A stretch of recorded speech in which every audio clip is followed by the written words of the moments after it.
Of +2 class. आज हमारा topic है ह्यूमन रिप्रोडक्शन। रिप्रोडक्शन का आपको पता है कि ऑर्गेनिज्म रिप्रोड्यूस करते हैं अपनी स्पीसीज को आगे बढ़ाने के लिए ताकि उनकी जनरेशन चलती रहे। तो हम सबसे पहले इसमें करेंगे mail reproductive system. Mail reproductive system में जो गोनेड्स हैं, गोनेड्स का मतलब वो ऑर्गन जो कि गैमीट प्रोड्यूस करते हैं उनको बोलते हैं टेस्टिस।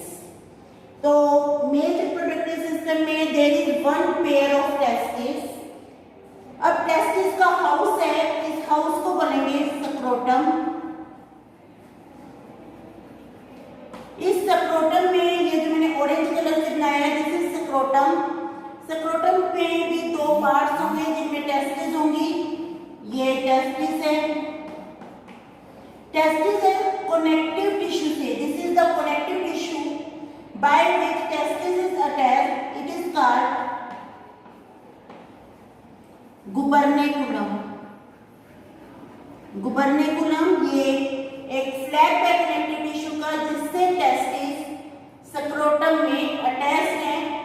अब इसके ऊपर हम बनाएंगे एक और structure. This is called epididymis. यहां से फिर एक ट्यूब निकलेगी।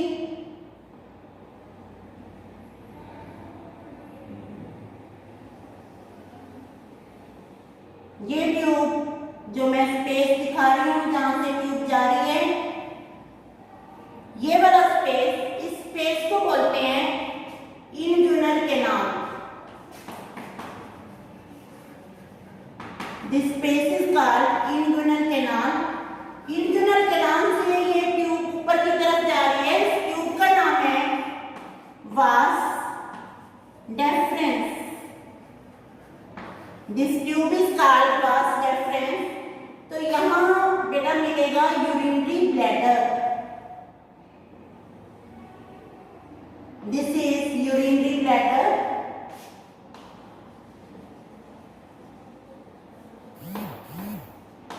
यूरिनरी ब्लैडर के ऊपर से होती हुई ट्यूब आएगी और यूरिनरी ब्लैडर में आपको पता है कौन सी डक्ट खुलती है, ये डक्ट है यूरिटर्स। यूरिटर डक्ट है जो कि यूरिनरी ब्लैडर में ओपन हो रही है। अब इस ट्यूब की बात करते हैं जो कि वास डेफरेंस है, टेस्टिस से स्पर्म्स को लेकर आई है। यहाँ पे इसको एक ग्लैंड मिलेगा। इस ग्लैंड का नाम है seminal vesicle. This gland is seminal vesicle. ये जो सेमिनल वेसिकल है, जब इसकी डक्ट का मतलब होता है पाइप लाइक स्ट्रक्चर, जब इसकी डक्ट वास डेफरेंस से कंबाइन कर जाती है इसको बोलते हैं हम ejaculatory duct. This is called ejaculatory duct. Ejaculatory duct is the duct which is formed by joining of vas deferens and the duct of seminal vesicle. आपको याद रखना है seminal vesicle they are 2 in number. अब ये this is urethra. आपको पता है urinary bladder का लास्ट पार्ट जो कि डक्ट की फॉर्म में है उसको यूरिथ्रा बोलते हैं। अब इजैकुलेटरी डक्ट आ रही है और यूरिथ्रा से मिल रही है, ये यूरिथ्रा से मिल रही है।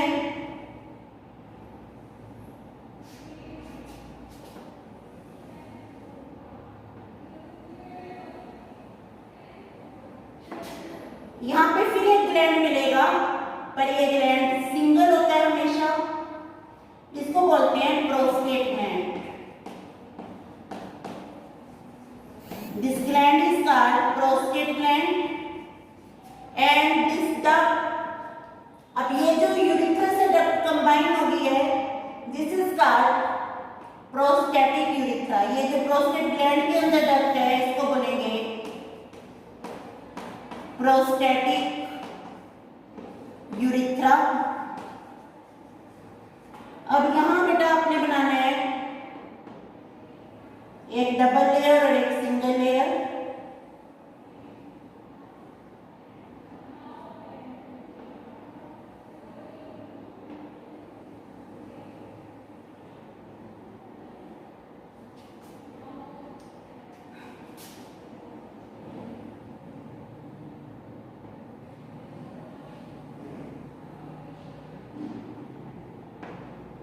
ये वाली यूरिथ्रा जो कि बीच में जा रही है इसको बोलेंगे penile urethra. This is penile urethra. और ये यूरिथ्रा जिसके कोई कवरिंग ही नहीं है इसको बोलेंगे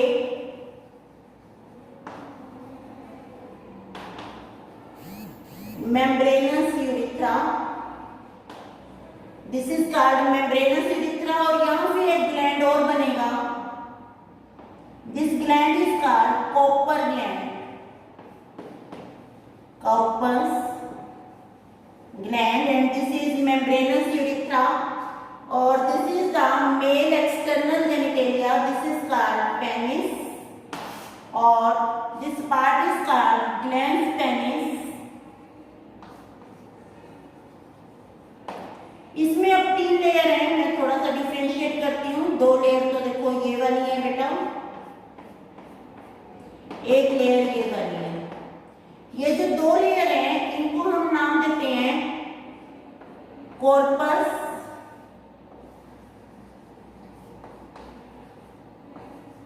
स्पोंजियोसम। Corpus स्पोंजियोसम।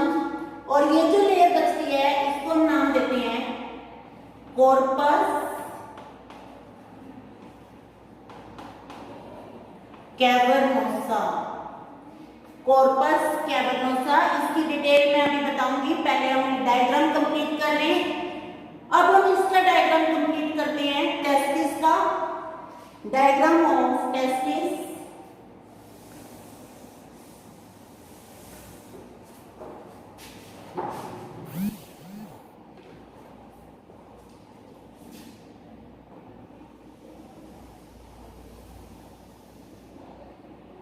This is the enlarged section of testis.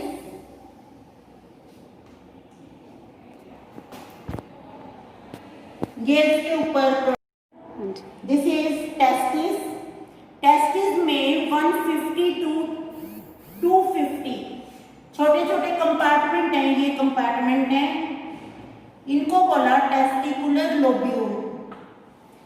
These compartments are called testicular lobule.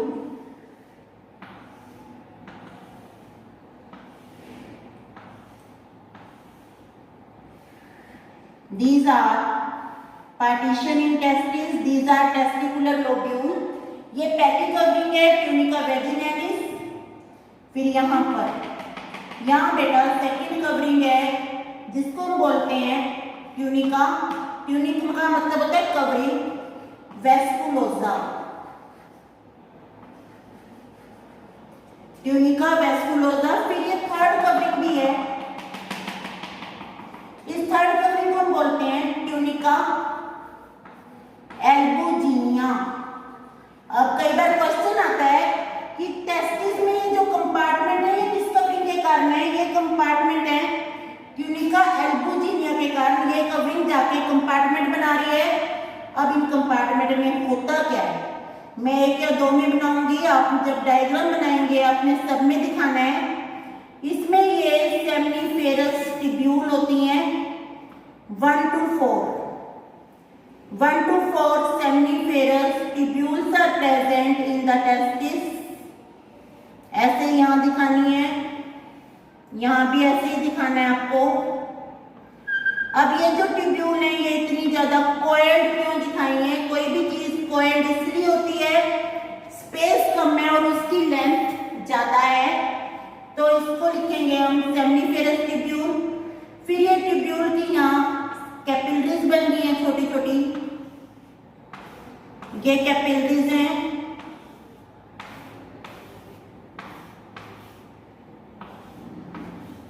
In capillaries को बोलते हैं वासा रेक्टा।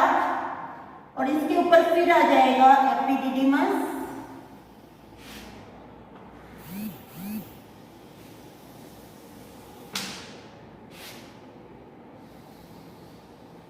ये एपिडिडिमस है और यहाँ से जो कैपिलरी बनी है बेटा उससे छोटी छोटी डक्ट आएंगी जो कि एपिडिडिमस के केवल हेड रीजन तक जाएंगी।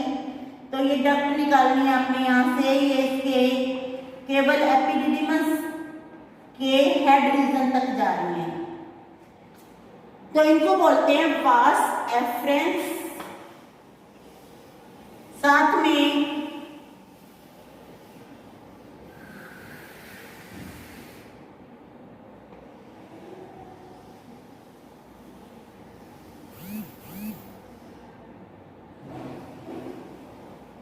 ये वास एफरेंस है।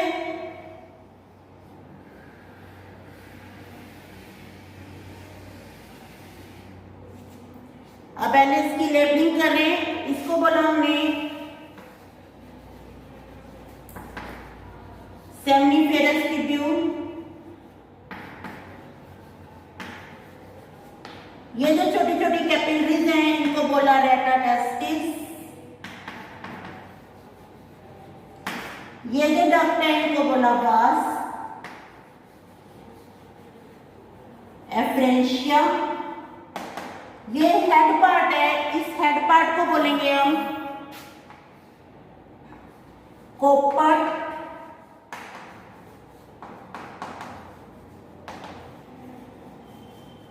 epididymis. This head part is called corpus epididymis, and the next part is called, this is the body, it is called corpus epididymis.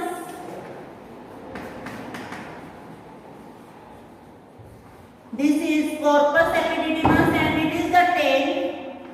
Tail is called cauda epididymis. तो plus two class पहले हम शुरू करते हैं male reproductive system से। Male reproductive system में सबसे पहले ये टेस्टिस है। There is a pair of testis and testis are located in the sac.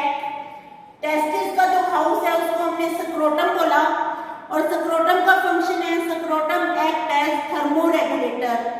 Thermoregulator का मतलब है टेम्परेचर को मेंटेन करता है। स्क्रोटम में हमेशा टेम्परेचर बॉडी टेम्परेचर से 2 to 3 डिग्री कम रहेगा। आपका बॉडी टेम्परेचर है 37 डिग्री सेल्सियस, तो स्क्रोटम में टेम्परेचर आप 2 to 3 डिग्री सेल्सियस माइनस कर लें, ये टेम्परेचर स्क्रोटम में होगा। ऐसा होता क्यों है?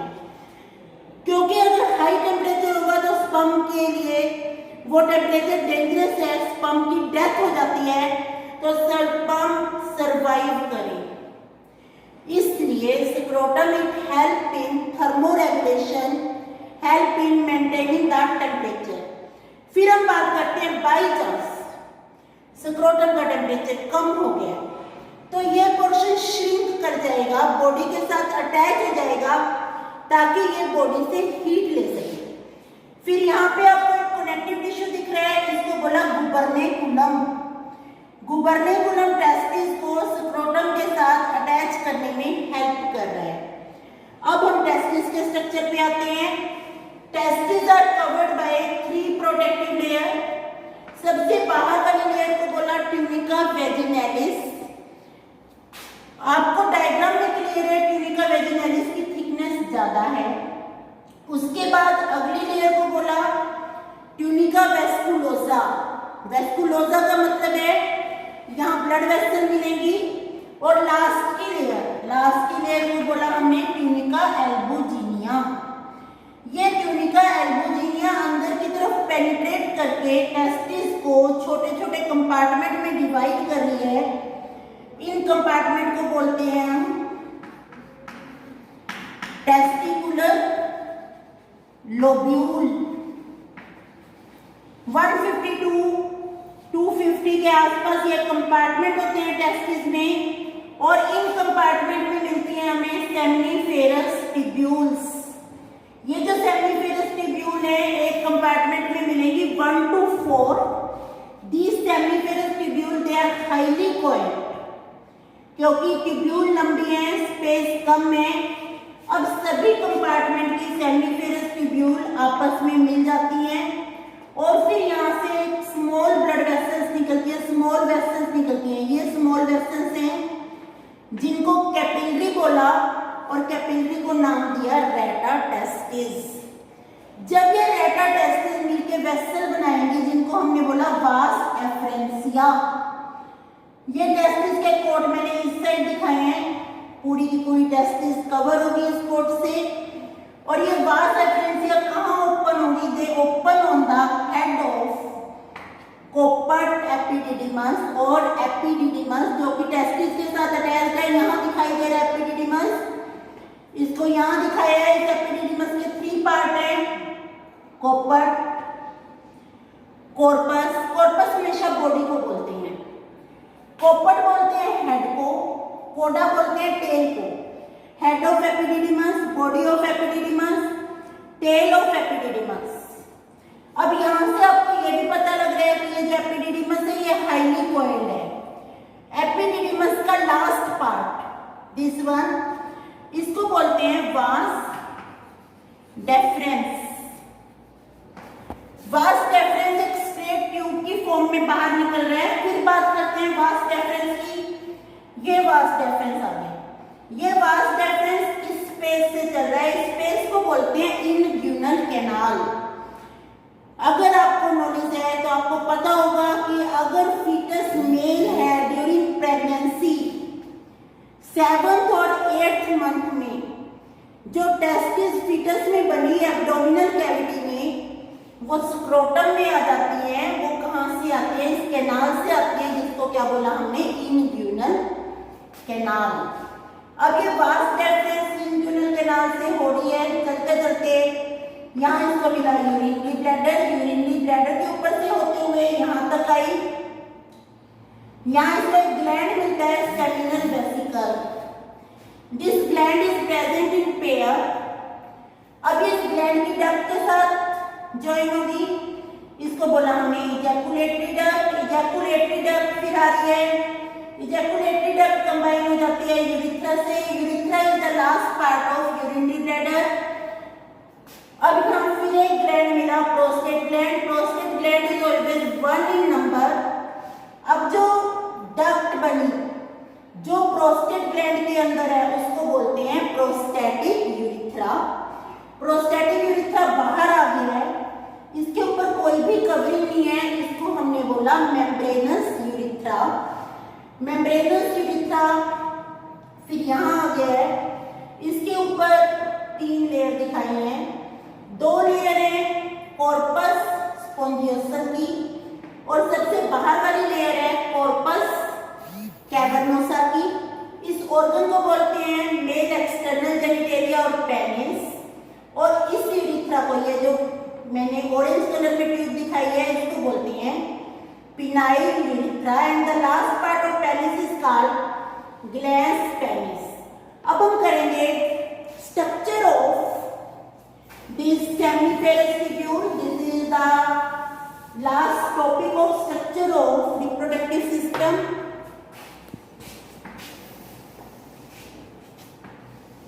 कोई भी ट्यूब है जब उसका हम सेक्शन कट करते हैं तो सेक्शन हमेशा सर्कुलर आता है। ये सर्कुलर सेक्शन आ गया है सेमिनिफेरस ट्यूब्यूल का। बाहर वही लेयर्स रहेंगी। अब इसमें ये सेल्स हैं, ये सेल है कुबोइडल एपिथेलियम। बेटा आपने +1 में पढ़ा है cuboidal epithelium is germinative in function. These cells are cuboidal epithelium. Cuboidal epithelium या जर्मिनेटिव फंक्शन में कुबोइडल एपिथेलियम की कोई भी एक सेल दैट फंक्शन एज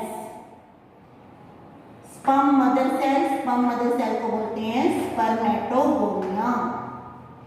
तो ये 4-4, 5-5 सेल बनानी है आपने और साथ में दिखानी है यहाँ सर्टोलाई सेल। यहाँ सर्टोलाई सेल दिखा दो, यहाँ सर्टोलाई सेल दिखा दो, और बीच में दिखा दो आप कुबोइडल एपिथेलियम।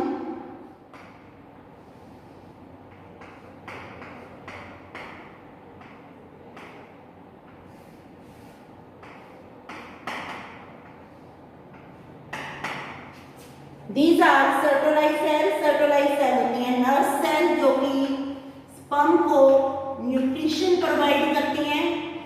फिर यहाँ ये सेल डिफरेंशिएट होती हैं।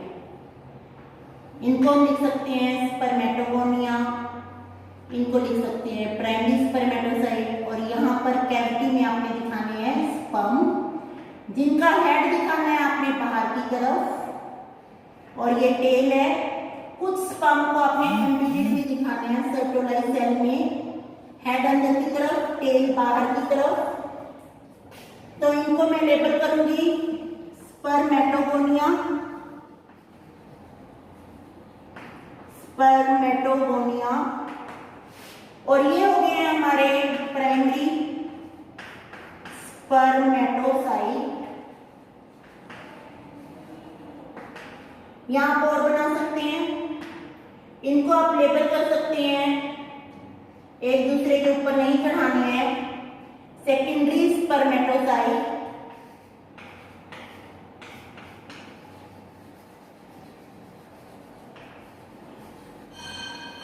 और ये बन गए हैं स्पर्म।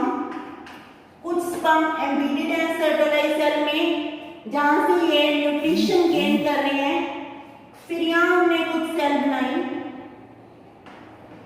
इन सेल को बोलते हैं, इनका फंक्शन है they are endocrine in nature, hormone secrete करेंगी, इनको बोलते हैं लेडिंग सेल। लेडिंग सेल को और क्या बोलते हैं? Interstitial cell.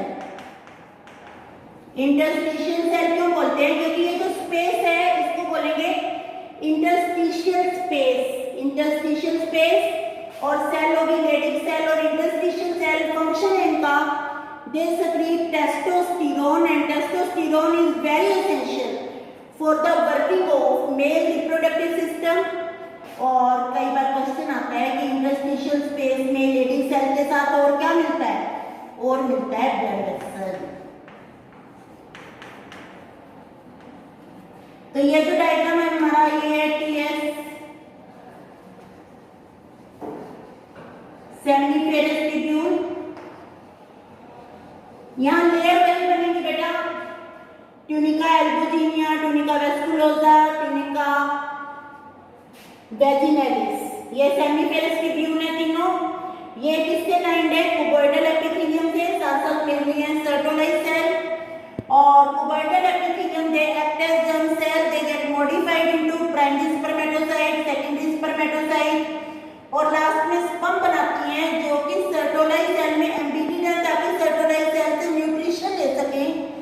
और बीच बीच में प्रेजेंट है लेडिंग सेल, जिनका फंक्शन है एंडोक्राइन, जो सीक्रेट करती हैं हार्मोन टेस्टोस्टेरोन, और साथ में प्रेजेंट है blood vessel. This is all about the structure of male reproductive system. तो इसको आप अच्छे से करें। इसके बाद हम करेंगे एक्सेसरी ग्लैंड एंड स्पर्मेटोजेनेसिस।